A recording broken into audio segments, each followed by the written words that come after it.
Good morning and a very, very happy morning. We are reading The Power of Your Subconscious Mind written by Joseph Murphy. Page number 81 में है और यहाँ पे book हमें बार बार ये बता रही है कि किस प्रकार से हमारा subconscious mind world with in create करता है हमारा वर्ल्ड विदाउट, जो कि आपकी बाहर की दुनिया है। और यहाँ पे टाइटल है releasing the kinetic action of the subconscious mind.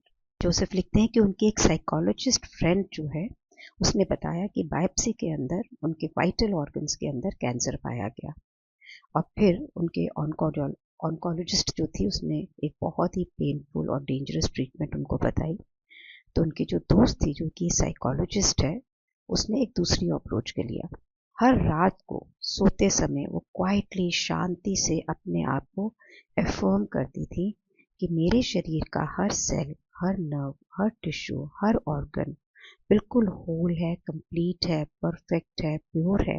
मेरी पूरी बॉडी जो है वो स्वास्थ्य से, हेल्थ से, हार्मनी में है, एक लयता में है। और वहाँ पे ये जो एफर्मेशन वो रात को सोने से पहले करती थी, वहाँ से 1 महीने के टाइम के अंदर उनकी बॉडी बिल्कुल ठीक हो गई। और जिस समय टेस्ट हुए तो ये देखा गया कि उनकी बॉडी में कुछ भी कैंसरस नहीं था। जोसेफ कहते हैं मैं इस बात से बहुत इम्प्रेस था और बहुत क्यूरियस था, और मैंने उनसे पूछा कि वो सोने से पहले ही अपनी ये सारी एफर्मेशंस क्यों करती थी। तो उन्होंने बताया कि एक बार जिस समय सबकॉन्शियस माइंड के काइनेटिक एक्शंस को आप सर्टेन डायरेक्शन के अंदर मोशन देते हैं, तो वो नींद के अंदर थ्रू आउट उसी मोशन के अंदर रहते हैं। इसीलिए क्रिटिकल है कि आप सोने से पहले, जब आप ऊँधे आते हैं, नींद में होते हैं, उससे पहले आप अपने ब्रेन को किसी अच्छे काम में लगा दें, किसी क्रिटिकल चीज़ जो आपकी ज़िंदगी है उसमें लगा दें। तो जोसेफ ने कहा कि ये बहुत ही एक वाइज आंसर था। और उन्होंने एक चीज़ और नोटिस की कि उन्होंने अपनी बीमारी को कोई नाम नहीं दिया, लेकिन परफेक्ट हेल्थ और हार्मनी के लिए प्रे किया और मैनिफेस्ट किया। तो कहते हैं कि मैं बहुत ही स्ट्रांगली आप सबको सजेस्ट करता हूँ कि अपनी बीमारियों को नाम देना बंद करें, स्पेशली सोने से पहले। जब हम नाम देते हैं किसी चीज़ को तो हमें उनसे डर लगता है और फिर हम उसी चीज़ को अपनी ज़िंदगी के अंदर बढ़ाते हैं। जिस प्रकार से ये जो साइकोलॉजिस्ट थी उसने एक मेंटल सर्जन का काम किया। अपनी जो पेड़, जो ये बीज बीज में से पेड़ निकला, जो सोच थी उसमें से पेड़ निकला, उसमें से वो सारी टहनियों को काट डाला जो बीमार थी। जिस समय हम अपनी बीमारी के सिम्टम्स की बात करते हैं, जब हम उसके बारे में बात करते हैं तो हम उसको और ताकत दे रहे होते हैं। और जब हम उसके बारे में बात कर रहे होते हैं तो हमारी इमेजिनेशन में भी वही चल रहा होता है ना। तो वहाँ से क्या होता है, आप अपने माइंड को फजूल की चीज़ों से भरते हैं और आपकी लाइफ के अंदर आते हैं। तो ज़िंदगी की बहुत ही बड़ी सच्चाई है कि आपको प्यार की रोशनी की तरफ चलना है और वही बातों को दिमाग में लाना है, उसकी बात करनी है, सोचना है, जो कि आपकी ज़िंदगी के लिए प्रोडक्टिव हो। तो अगर हम बात करें कि जो भी हमने 2, 3, 4 ऑडियो भी पीछे किए जहाँ हमने हेल्थ की बात की, तो आपको क्या देखना है कि आप ये डिस्कवर करें कि आपको क्या चीज़ हील करती है। रियलाइज़ करें कि जिस समय आप अपने कॉन्शियस माइंड को राइट डायरेक्शन देते हैं तो वो आपके माइंड और बॉडी दोनों को हील करता है। और इसके लिए ज़रूरी है कि आप बिल्कुल क्लियर हो, डेफिनेट प्लान बनाएं अपनी रिक्वेस्ट को करने का। थोड़ा नहीं, वेग नहीं हो, बिल्कुल डिस्टिंक्ट और इमेजिन करें उसको एंड तक कि आज के दिन ये सच्चाई हो गई है, ये आपकी ज़िंदगी में आ गया है, तो आपको कैसा महसूस होगा, तब आपको डेफिनेट रिजल्ट मिलेंगे। और ये देखें कि आपके अंदर जो आपका बिलीफ सिस्टम है, जो आपकी सोच को क्रिएट करता है, वहीं से आप सब सोचते हो कि वो बिलीफ सिस्टम क्या है। सो ये बहुत ही बेवकूफ़ी होगी कि हम बीमारी के बारे में सोचें तो फिर कोई और आपको हर्ट और हार्म नहीं कर रहा है, आप अपने आप को हर्ट एंड हार्म कर रहे हैं। तो परफेक्ट हेल्थ के ऊपर विश्वास करें, प्रॉस्पेरिटी पे, शांति पे, प्रचुरता पे, अबंडेंस के ऊपर, डिवाइन गाइडेंस के ऊपर, तो यही आपकी ज़िंदगी के अंदर आएगी। जिस समय आप बड़ी सोच के साथ में, नोबल थॉट्स के साथ में हैबिचुअली ड्वेल करते हैं, तो वही आपकी ज़िंदगी के अंदर वैसे ही एक्शन क्रिएट करता है। प्रेयर की प्रार्थना को अपनी ज़िंदगी में ज़रूर लेकर आए। एक प्लान, आइडिया, मेंटल पिक्चर को सोचें, उसे इमोशनली और मेंटली यूनाइट करें और फिर अपने इस मेंटल एटीट्यूड के प्रति बिल्कुल विश्वास के साथ फेथफुल होकर प्रेयर को करें और ये ज़रूर से आंसर होगी। हमेशा याद रखें कि अगर आप हीलिंग की पावर को अपनी ज़िंदगी में यूज़ करना चाहते हैं तो ये आपके विश्वास के साथ ही होगा। इसका मतलब है कि आपका ये विश्वास कि आपका कॉन्शियस और सबकॉन्शियस माइंड इकट्ठे काम कर रहा है और आपके लिए काम कर रहा है। अंधविश्वास का मतलब होता है कि किसी भी व्यक्ति को रिजल्ट मिलना हीलिंग का या जो वो चाहता है, जिसके अंदर कोई भी साइंटिफिक अंडरस्टैंडिंग नहीं है, लेकिन पावरफुल फोर्सेस उस प्रेयर को, उस फेथ को पूरा कर देती है। तो आप अपने लव्ड वंस के लिए भी प्रार्थना करें।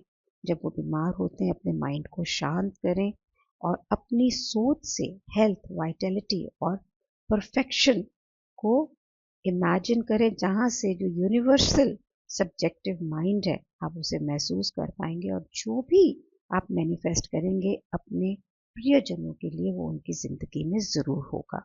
सो लैंडमार्क की वो लाइन्स कि there is nobody out there, it's you, is so true.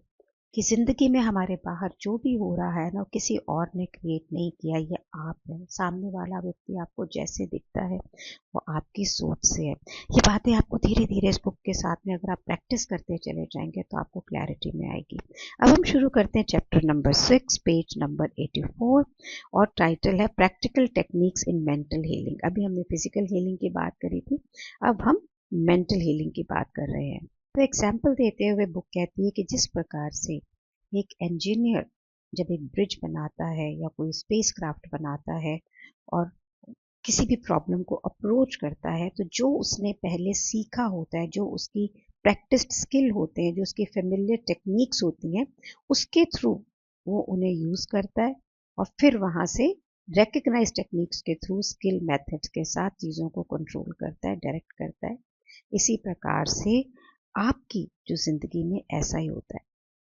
एक रियल लाइफ एग्जाम्पल में जो गोल्डन गेट ब्रिज बना तो इंजीनियर्स ने पहले कैसे किया, उन्होंने अंडरस्टैंड किया कि इनके मैथमेटिकल प्रिंसिपल्स क्या होंगे, कहाँ पे स्ट्रेन पड़ेगा, कहाँ पे कैसे होगा। फिर उन्होंने अपने माइंड में सबसे पहले एक ब्रिज को विजुअलाइज किया कि वो उस खाड़ी के ऊपर कैसा लगेगा। थर्ड स्टेप क्या था कि जो उनके पास ऑलरेडी ट्राइड और प्रूवन मेथड्स थे, जो उन्होंने पहले इम्प्लीमेंट किए थे, उसको उन्होंने यूज़ किया अपनी विजुअलाइजेशन के साथ में। जिस समय ये तीनों स्टेप कंप्लीट हुए तब ब्रिज का एक आकार बना और वहाँ पे लोगों ने आना जाना, मोटरिस्ट ने आना जाना शुरू किया। इसी प्रकार से अगर आप चाहते हैं कि जो आप चाहते हैं और आपकी प्रेयर्स आंसर हों, तो सबसे पहले आपको उसे प्रॉपर टेक्निक्स और मेथड्स से शुरू करना पड़ेगा। लाइफ में कुछ भी बाय चांस नहीं होता है, सब कुछ साइंटिफिक है। पूरी दुनिया, पूरा ब्रह्मांड एक नियम, कायदे, सिद्धांतों के साथ चल रहा है। तो इस चैप्टर के अंदर हम प्रैक्टिकल टेक्निक्स देखेंगे ताकि हम अपनी स्पिरिचुअल लाइफ को किस प्रकार से नर्चर कर सकते हैं, जहाँ पे आपकी प्रार्थना सिर्फ एक गुब्बारे की तरह उड़ नहीं रही होंगी, बल्कि आपकी ज़िंदगी में कुछ ना कुछ एकम्प्लिश करेंगी। सो जब हम अपनी प्रेयर को एनालाइज करते हैं तो हम ये देखते हैं कि प्रेयर करने के दुनिया में बहुत सारे तरीके हैं, बहुत सारे मेथड है। हम यहाँ पर इस बुक के अंदर धर्म से, सोच से, रिचुअल वाली जो प्रेयर्स होती हैं, रिलीजियस सर्विसेज की, उसकी बात नहीं कर रहे हैं। इनका अपने आप में बहुत ही महत्व है, लेकिन हमारा इस बुक में अभी ये फोकस नहीं है। हम यहाँ बात कर रहे हैं आपके व्यक्तिगत प्रार्थना की, जो आप अपनी ज़िंदगी में कहीं पे भी अपना सकते हैं और दूसरों के लिए भी यूज़ कर सकते हैं, अपने लिए भी यूज़ कर सकते हैं। सो प्रार्थना है क्या? प्रार्थना एक सोच है, एक आइडिया है, जो आप कुछ पाने के लिए, जो आपकी विश होती है उसके लिए अकम्प्लिश करना चाहते हैं। सो प्रार्थना आपकी आत्मा की एक बहुत ही सिंसियर डिज़ायर यानी इच्छा है। आपकी कोई भी इच्छा ही आपके प्रेयर का, आपकी प्रार्थना का रूप लेती है। यह आपकी गहराई से जो आपकी ज़रूरत है, जो आप अपनी ज़िंदगी में चाहते हैं, उसको प्रार्थना दिखाती है कि भाई ये आपको चाहिए। यहाँ पे रेफरेंस है बिब्लिकल कि blessed are they that hunger and thirst after righteousness for they shall be fulfilled. कि जो लोग चाहते हैं राइटियसनेस, जिंदगी में सही ढंग से मीन्स यूनिवर्सल लॉ के साथ एक लय होके जो चीजें चाहते हैं तो उनकी भूख और प्यास दोनों ब्लेस्ड होती है, पूर्ण होती है। यही एक सच्ची प्रार्थना का स्वभाव है, एक इफेक्टिव एक्सप्रेशन है कि आपकी जिंदगी में हंगर थर्स्ट यानी आप जो चाहते हैं किसके लिए, शांति के लिए, हारमोनी के लिए, अच्छे स्वास्थ्य के लिए, आनंद के लिए, जिंदगी में और आशीर्वाद जैसी जिंदगी जीने के लिए, तो ये जरूर पूरी होंगी। सो पेज नंबर 85 के ऊपर कहते हैं ये टेक्निक जहां पर आप अपने सबकॉन्शियस माइंड को इम्प्रेग्नेट करते हैं।